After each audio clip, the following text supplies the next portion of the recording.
Para saber qué está pasando en el mundo con esto y qué consecuencias puede tener, cuáles son las oportunidades que nos estamos perdiendo, estará con nosotros hoy para tratar de explicarnos qué es lo que pasa Carlos Margariño, que es economista, que es exdirector general de la ONU para el Desarrollo Industrial y director de la empresa internacional Prospectiva 2020.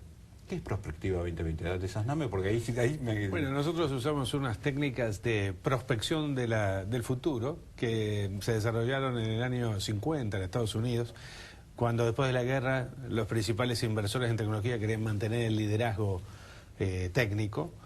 Y esto lo desarrolló la corporación RAND y se popularizó. Ahora muchos países de los que vos nombrabas en la región, Brasil, México, fuera de la región, Turquía, los países asiáticos, tienen sus propios departamentos de prospectiva que se ocupan de informarle al gobierno, al sector privado, para dónde van las tendencias de negocios, qué está pasando en el mundo y cuáles son las oportunidades. Departamentos autárquicos, digamos, planteados con... Nosotros lo hacemos como una empresa privada que funciona en Argentina, en Brasil, Chile, Perú, en Austria, en India. Estamos hablando de una oficina en China.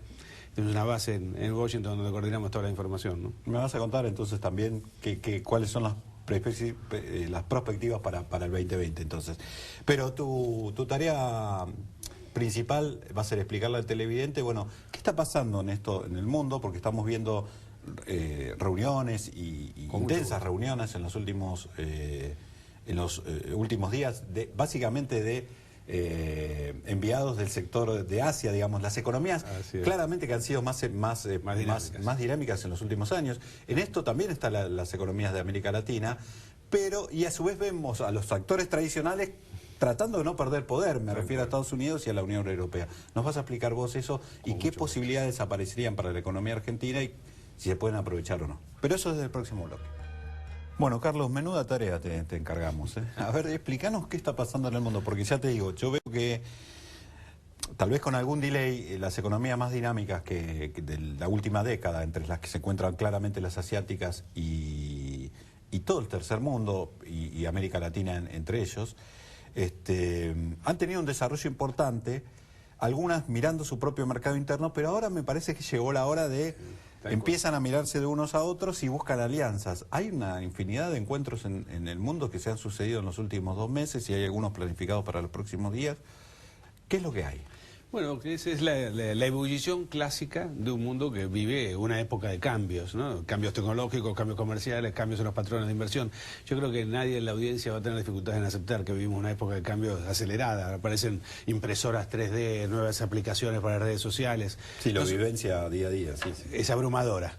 Pero a nosotros nos gusta decir que nos estamos asomando a un cambio de época, que toda esta suma de pequeños cambios que vemos todos los días están configurando una nueva época. Y nos gusta decir esto no como un eslogan publicitario, marketinero, sino más bien apoyado en hechos concretos. Fíjate, Javier, esta es la primera vez desde el siglo XIX que el mundo asiste a la emergencia de una nueva clase media global. La última fue cuando se reglamentaron las relaciones laborales de la segunda revolución industrial. Sí. Ahí Argentina también le iba fenómenos, exportaban muchos commodities, muchas materias primas.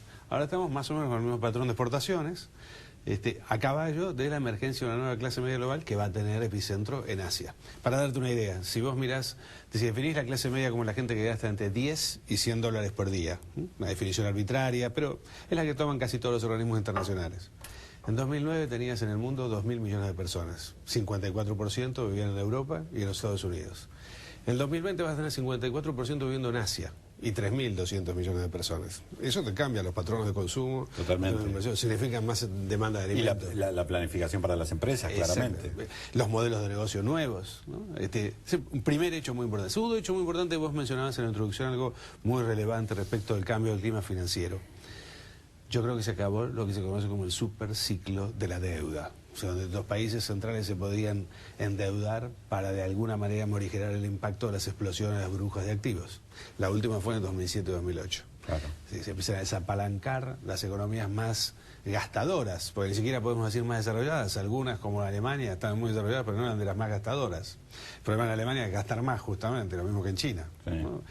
Esos desequilibrios globales que se habían provocado, que se habían generado en todo este proceso de apalancamiento de muchas economías en la periferia europea o en los Estados Unidos, terminó de hacer explosión y ahora hay un proceso de desendeudamiento de las familias y los consumidores americanos y los que están ubicados en la periferia europea, más o menos doloroso, se ha manejado con mayor pericia en Estados Unidos que en Europa tal vez, pero al fin de cuentas eso está trayendo una cantidad de dólares a los países emergentes infernal, ¿no? Los únicos que nos faltan dólares somos nosotros, sí, el resto de los países. Y Venezuela, después el resto. Todos tienen problemas para parar la entrada de dólares, ¿no? Y eso es lo que está cambiando justamente. En 2010 fue el primer año en la historia de la economía internacional en que los países en desarrollo recibieron más inversión extranjera directa que los países desarrollados. Eso te muestra un cambio de época de nuevo. Si tomás paridad del poder de compra, es decir, la contribución al Producto Global descontada de la influencia que tiene el tipo de cambio, en el año 2010, por primera vez, los países en desarrollo llegaron al 48% del Producto Bruto Mundial. Que calculan en 2016 vamos a estar por arriba. Casi la mitad. O sea, es un cambio de época. Presentamos los cuadros que trajiste. Sí, tenemos uno donde vemos precisamente la participación de exportaciones por destino. Estamos hablando de bloques, no de bloques económicos, sino de bloques de continentes, básicamente, aunque en el caso del Mercosur sí un bloque económico. La línea verde precisamente es la del Mercosur y se inicia en 2001, ¿no es cierto? Así es, sí, pusimos una serie del 2001 para ver los cambios, inclusive considerando nuestra propia gran crisis financiera de 2001-2002. La azul es América. América. Sin considerar Mercosur. Eso incluye... Mercosur aparte. Menos Mercosur. Menos Mercosur, la azul. La verde es Mercosur y Asia es la amarilla, ¿sí? Así es. Después tenemos fíjate, Europa y el resto. Justamente este es uno de los temas que a mí me parece importante registrar. En este contexto donde cambia el ciclo financiero internacional, por este proceso de desapalancamiento de las economías más expansivas, y donde surge una nueva clase media global, se abren muchas oportunidades comerciales. Como sabes bien, Javier, desde los 70 que empiezan los acuerdos regionales con el ASEAN, ¿no? Como el ASEAN tuvimos muchos acuerdos. En nuestra región, el Mercosur y la Comunidad Andina de Naciones. El Mercosur, cuando se inicia, tenía un objetivo geopolítico importante, que era reducir la hipótesis de conflicto entre Argentina y Brasil para desarticular las presiones militares y la presión por el presupuesto militar en las dos economías. En eso tuvo un gran éxito, que no podemos atribuírselo solo al Mercosur, sino a un cambio de época y una percepción distinta de la sociedad acerca de los valores democráticos. El objetivo comercial del Mercosur, que era generar un mercado común, en cambio, tuvo un éxito relativo. Y yo pienso que es el momento de Argentina, en función de estos cambios que están teniendo lugar en todo el planeta, de repensar su modelo de inserción internacional, que hoy está muy acotado en materia comercial al Mercosur y en materia financiera a la capacidad de ahorro doméstico. Si podemos, volvamos al gráfico. Ahora, eso también le está pasando... Fíjate lo que pasa en el Mercosur. A los brasileños, porque los brasileños también se están planteando de que básicamente buena parte de lo que son sus exportaciones industriales tienen un solo destino, que es nuestro país. Tal cual. Y el resto del mundo quedaron aislados y con un arancel muy importante que los protege por ahí de invasiones comerciales no deseadas o desleales, pero a su vez cubre ineficiencias muy grandes. Tal cual. Y todos están empezando a plantear cómo participar mejor de este proceso. Fíjate, yo te decía, en el 76 empieza la ASEAN, después acá en la región la Comunidad Andina de Naciones, el Mercosur. Todo este proceso fue creciendo, participaba al mismo tiempo, todos los países participaban en una negociación multilateral en la Organización Mundial de Comercio. Se firma en el año 96 la última gran negociación abierta multilateral que tiene lugar en Marrakech. ¿Te acordás? Firmamos ahí, la creación del OMC.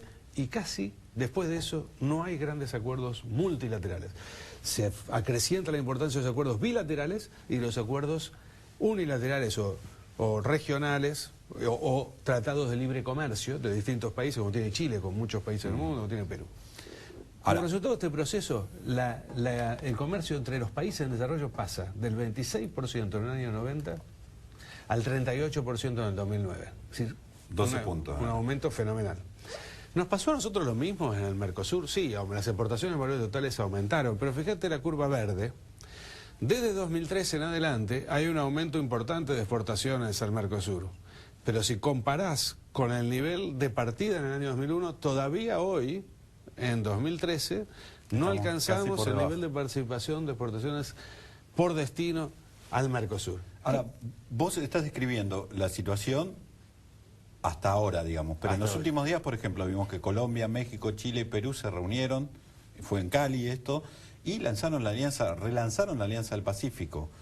Además de esa, y después tuvieron una participación en Perú, donde hubo enviados además de Singapur, de Australia, Malasia, decime porque me voy a olvidar alguna. Pacífico entre Australia, Nueva Zelanda, Tailandia. Todos vinieron aquí, todos reuniéndose. Ninguna de esas reuniones hubo ningún representante del Mercosur y no hubo ni hablar de Argentina. Argentina ni figuró allí.